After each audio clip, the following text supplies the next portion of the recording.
Attention po sa lahat ng SSS pensioners. Pension release sa October mas maaga kaysa po sa inaasahan po natin. Isang magandang araw po sa lahat ng SSS pensioners.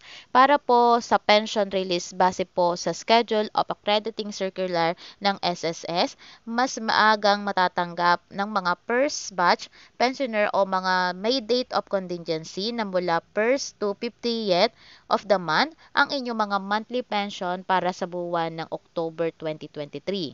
Dahil po ang original schedule ng October 1, 2023 ay tumapat po sa araw ng linggo.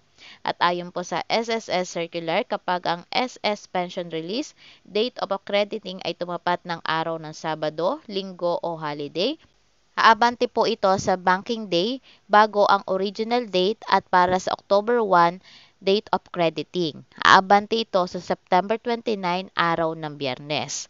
Para naman po sa update ng second tranche o dagdag pension release, sa press briefing ay inihayag ni President and CEO Rolando Macasaen ang mga hinain at kagustuhan ng mga SSS pensioners na makatanggap ng nasabing dagdag pensyon. Sinabi nito na pinag-iisipan pa nila ang nasabing dagdag pensyon dahil humigit kumulang 40 billion pesos ang kakailanganin ng ahensya na mabigyan ang humigit kumulang na 3.3 million pensioners. Ang 1,000 pesos pension increase ay tumataginting na nasa 3.3 million pesos monthly, kaya sa loob ng 12 months, humigit kumulang 40 billion pesos ang maaaring magastos ng ahensya sa nasabing dagdag pensyon sa loob ng isang taon.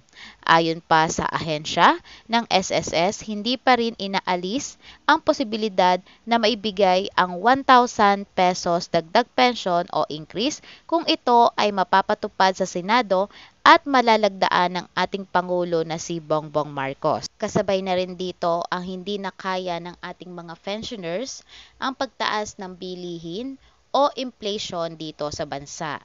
Naintindihan naman ito ng ahensya.